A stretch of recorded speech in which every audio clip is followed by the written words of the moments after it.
जय हिंद दोस्तों, हिंदी व्याकरण के क्लास में आपका स्वागत है। आज हम बात करेंगे हिंदी वर्णमाला के स्वर के बारे में। दोस्तों, हिंदी वर्णमाला में दो चीज़ें शामिल होती हैं, एक स्वर और दूसरा व्यंजन। इन दोनों को मिलाकर के हिंदी वर्णमाला बनती है। हिंदी वर्णमाला में जो वर्ण हैं वो टोटल हैं 52। टोटल वर्णमाला में 52 वर्ण होते हैं, जिसमें स्वर 11 होते हैं और व्यंजन 41 होते हैं।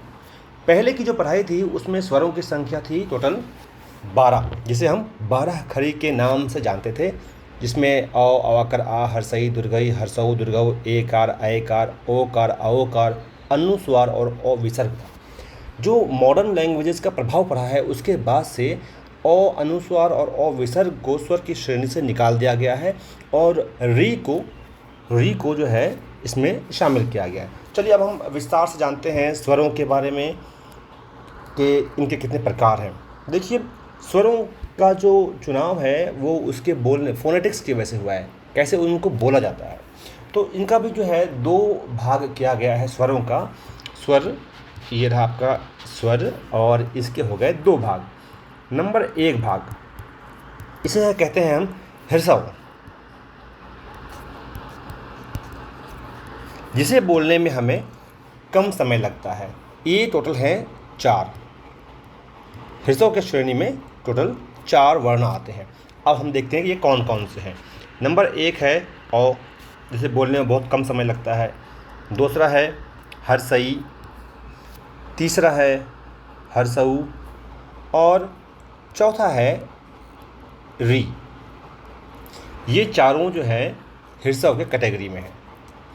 अच्छा, अब हम आते हैं नंबर 2 कैटेगरी में, जिसे हम कहते हैं दीर्घ।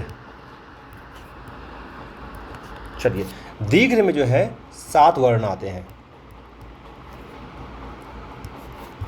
अब हम देखते हैं इनमें ये 7 वर्ण कौन कौन से आ रहे हैं।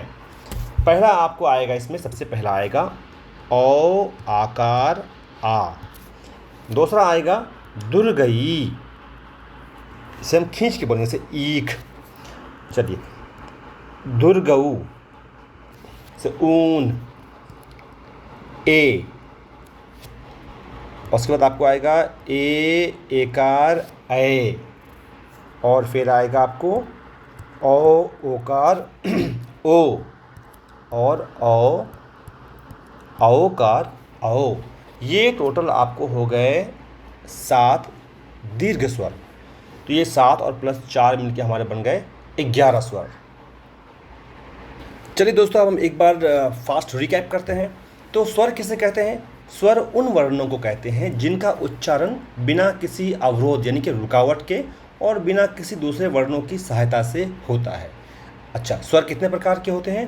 तो स्वर हो गए हमारे 2 प्रकार के, हृस्व स्वर और दीर्घ स्वर। हृस्व स्वर हम उसे कहते हैं, ये रहा आपको हृस्व स्वर। हृस्व स्वर उन्हें कहते हैं जिन स्वरों के उच्चारण में कम समय लगता है, याद रखें। और दीर्घ स्वर उसे कहते हैं जिन स्वरों के उच्चारण में हृस्व स्वरों से अधिक समय लगता है, उन्हें हम दीर्घ स्वर कहते हैं। अगले हम क्लास में जानेंगे दोस्तों व्यंजन के बारे में, व्यंजन के कितने प्रकार हैं और कौन कौन से हैं। तब तक के लिए अगर आपको ये वीडियो अच्छा इन्फॉर्मेटिव लगा हो तो ज़रूर शेयर कीजिएगा और अपने कमेंट डालिएगा कुछ अगर आप कहना चाहते हैं तो। मिलते हैं नेक्स्ट क्लास में। जय हिंद, जय भारत।